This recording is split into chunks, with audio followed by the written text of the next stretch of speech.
Kata Nabi akan dibuka kota Konstantinopel, Istanbul tu. Kota itu akan dibuka. Kenapa? Kerana tak berjaya dibuka ratusan tahun. Ratusan tahun, cubaan mana-mana tentera nak buka tempat itu, tak berjaya kerana kukuhnya kubu-kubu pertahanan Konstantinopel ini. Kuat sangat. Ratusan tahun.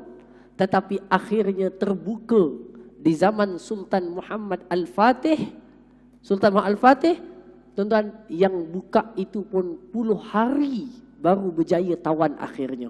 Dengan strategi yang sangat pelik, yang sangat ajaib, dengan kapal besar bawa naik atas darat, serang daripada alik belakang yang tak dijangka serangan akan datang daripada situ, akhirnya menang. Yang buka tu Nabi kata apa? Nabi sebut di zaman Nabi beberapa hijrah selepas hijrah, tetapi terbuka 300 ke 400 tahun selepas hijrah. Tapi Nabi sebut dah, la tuftahunnal Konstantiniyah, pasti akan dibuka kota Konstantinopel itu. Menang.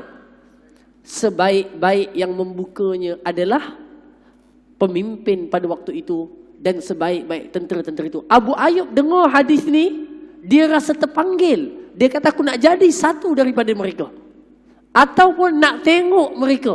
Dia pergi ke Konstantinopel. Ada je serangan, dia ikut. Ada je jihad, dia ikut. Ada je jihad, dia ikut. Kerana dia nak tengok siapa sebenarnya yang Nabi kata sebaik-baik tentera yang dia nak tengok. Tuan-tuan, umurnya habis tanpa dia dapat melihat kota Konstantinopel terbuka. Dan beliau nak dimakamkan dekat dengan kubu itu.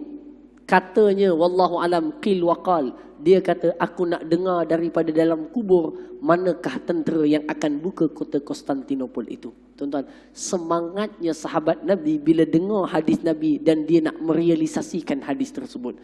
Kita, tuan-tuan dan saya, insafi diri saya sendiri. Kita dan saya, kita banyak kekurangan terhadap hadis Nabi. Tuan-tuan, kawan saya tadi tulis status dalam Facebook. Dia kata Nabi sebut hadis tentang janggut ratus tahun dulu kan. Tuan-tuan baca kan hadis Nabi pasal janggut kan banyak kan. Janggut Nabi kata apa? Panjangkan janggut, cukurkan misai. Panjangkan janggut, pendekkan misai. Orang tak ambil indah. Sekali Heliza Helmi kahwin dengan Datuk Seri Mahdi tu, janggutnya panjang, semua orang cerita pasal janggut. Padahal Nabi cerita lama dah. Maknanya orang kita ni nak tunggu artis kahwin dengan orang berjanggut baru nak cerita janggut Nabi. Punyalah tuan-tuan. Orang semua netizen cerita, oh janggut tu panjang, cantik. Panjang janggut ni, orang pun tulis sunnah Nabi. Kita lama dah sebut dah. Nabi suruh panjangkan janggut, cukurkan misai contohnya. Okey. Aqsus syarib wa'ful liha, panjangkan janggut. Ini nak kena artis buat dulu, baru orang nak ikut sunnah tersebut. Jadi tuan-tuan, ini masalah yang kita hadapi bersama. Jadi tuan-tuan dan dikasihi sekalian, tapi tak apalah tuan-tuan, jadi jugalah. Dan kita ucapkan barakallahu lahuma atas perkahwinan yang telah berlaku. Baik. Katanya apa? Abu Ayyub ni tuan meninggal dunia di tempat tersebut. Semoga Allah merahmati beliau.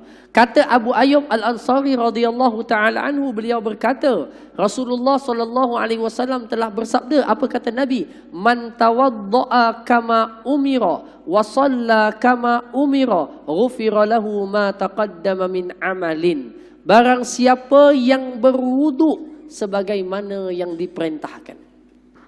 Barang siapa yang berwuduk macam yang diperintahkan. Macam mana? Macam hadis yang ke-1. Tengok hadis ke-1 balik. Itulah ceritanya. Siapa yang berwuduk macam diperintahkan.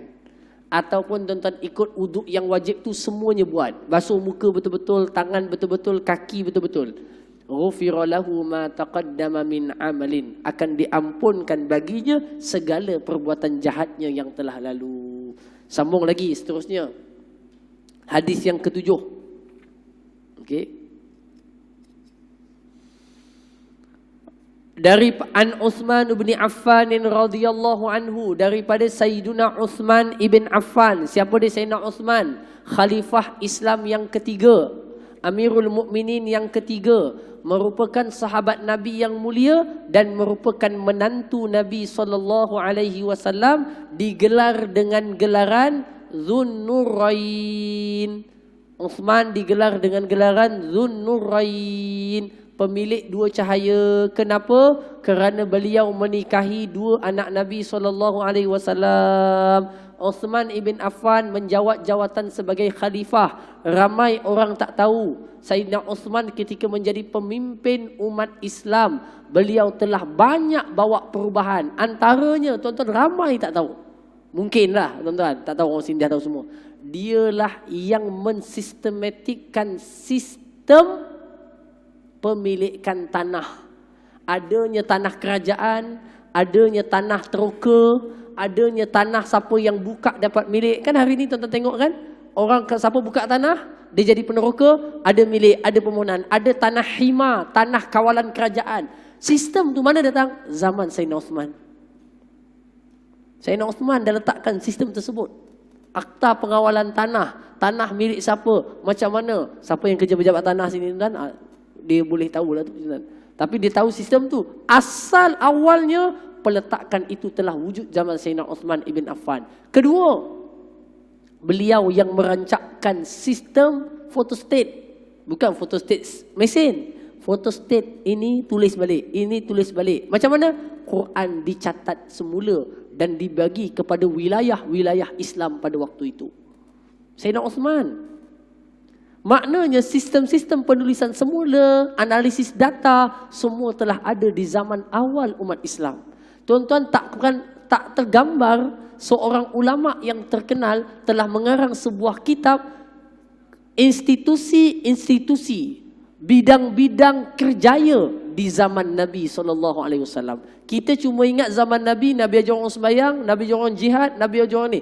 Kita tak tahu masa Nabi jadi pemerintah, betapa banyak ruang pekerjaan yang telah diwujudkan. Sampai zaman Sayyidina Umar, berapa banyak institut pengawalan wang, penghasilan harta rampasan perang, penggunaan dana awam, sistem polis di pasar-pasar. Sayyidina Umar yang susun walaupun pemerintahan tak terlalu lama. Tuan-tuan, ini kebijaksanaan khalifah pada waktu itu. Kita cuma rasa khalifah ni jaga agama, maknanya apa? Orang bagi sembahyang cukup. Tak. Mereka telah mengasaskan sistem pembangunan tamadun yang sangat sistematik. Sistem pos adalah pembaharuan daripada sistem Rom. Sayyidina Umar ambil, barukan, sistematikkan balik semula. Sistem cukai, Sayyidina Uthman susun balik bagi kemas. Sistem polis, jaga orang tipu dekat pasar, namanya hisbah. Kita ingat polis ni ada macam tu je, tak. Awal lagi, siapa yang pelopori? Sayyidina Umar ibn Al-Khattab radhiyallahu anhu. Maknanya kita kena berbangga. Banyak sistem-sistem yang terpakai di dunia ini telah diasaskan teknikalnya oleh pemimpin Islam yang awal. Umar ibn Al-Khattab, Uthman ibn Affan. Sehingga seorang ulama mengarang sebuah kitab tentang institusi-institusi, jabatan-jabatan yang telah diasaskan di zaman Nabi dan Khulafaur Rasyidin.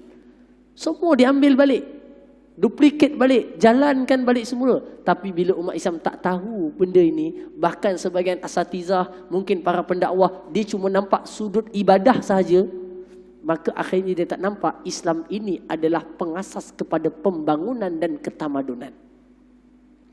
Itu kesilapan besar yang berlaku. Sehingga orang melihat Islam dalam kacamata yang kecil. Orang melihat Islam dalam kacamata semua rohani dan akhirat. Dan dia terlupa Islam adalah pengasas kepada tamadun, pembangunan, kekayaan, peluang pekerjaan, sistem dan sebagainya. Islam telah jalankan. Itu yang menjadi kurang dalam kefahaman kebanyakan orang. Akhirnya kesalahfahaman terhadap Islam menjadikan pemisahan antara kehidupan dengan agama. Sedangkan zaman sahabat tak berlaku macam tu. Pembangunan negara dengan pembangunan syakhsiah, akhlak, dia berjalan seiringan. Nampak tak? Sebab itu cara untuk melemahkan negara umat Islam dan umat Islam adalah pisahkan mereka daripada kefahaman agama adalah agama yang membangun kepada agama yang bersifat rohani semata-mata. Duduk dekat tempat suluk, duduk diam-diam, zikir tunggu mati, mati. Akhirnya orang Islam tidak tahu menjaga negara, orang Islam tak tahu bagaimana mengurus tadbir, orang Islam tak tahu bagaimana menyusun strategi perang. Akhirnya mereka dikuasai oleh musuh. Kesalahan ini namanya sekularisme di dalam ilmu yang cuba dibawa oleh Barat dan akhirnya kita termakan dan umat Islam lemah. Kerana umat Islam merasakan agama Islam hanyalah rohani. Agama Islam hanyalah ibadah. Agama Islam hanya haji dan umrah. Silap dengan banyak silap. Orang yang paling faham tentang Islam siapa dia? Nabi. Siapa yang faham tentang Islam? Sahabat. Sahabat yang menyusun sistem ini. Maknanya apa? Segala sistem pembangunan manusia adalah satu daripada ajaran Islam. Tuan-tuan kena faham itu dengan baik supaya kita tidak tersilap dalam memahami agama. Bila silap faham terhadap agama, silap tindakan dalam agama. Bila silap tindakan dalam agama, kita akan menyalahkan agama saat apa yang kita tengok berlaku lain daripada kehidupan yang sebenar. Sambung hadisnya. Ra'aitu Rasulullah sallallahu alaihi wasallam tawadda'a fa ahsana al-wudu' thumma qala man tawadda'a wudu'i hadha thumma atal masjida faraka'a fihi rak'atain ghufira lahu ma taqaddama min dhanbi. Kata Sayyidina Uthman, aku telah melihat Rasulullah berwuduk dan Nabi sangat elok wuduknya.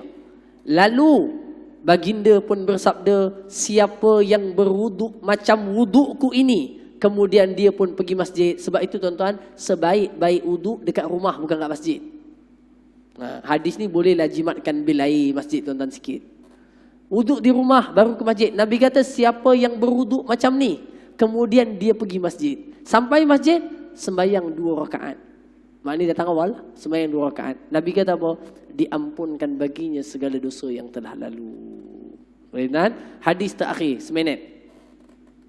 Daripada Zaid bin Khalid radhiyallahu anhu, beliau berkata, Rasulullah sallallahu alaihi wasallam bersabda, man tawaddaa wudu'i hadza summa shalla rak'ataini la yashu fiha ghufira lahu ma taqaddama min dhanbi. Barang siapa berwuduk seperti wuduk ini, kemudian dia sembahyang 2 rakaat.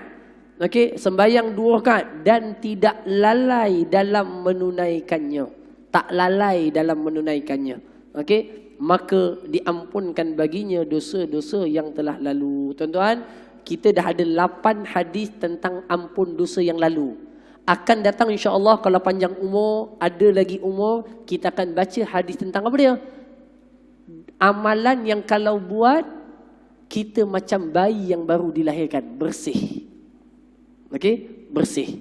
Okey, insya-Allah pada pertemuan akan datang. Jadi tuan-tuan, mohon-mohonlah disampaikan, dipanjang-panjangkan. Semoga semua dapat manfaat untuk kita jadi seperti bayi yang baru dilahirkan. Allahumma amin. Aqulu qawli hadza wa astaghfirullahal azim li wa lakum. Allahumma anfa'na bima 'allamtana wa 'allimna ma yanfa'una wa zidna ilma. Rabbana atina fid dunya hasanah wa fil akhirati hasanah wa qina adzabannar. Walhamdulillahi rabbil alamin. Assalamualaikum warahmatullahi wabarakatuh. Subhanakallah.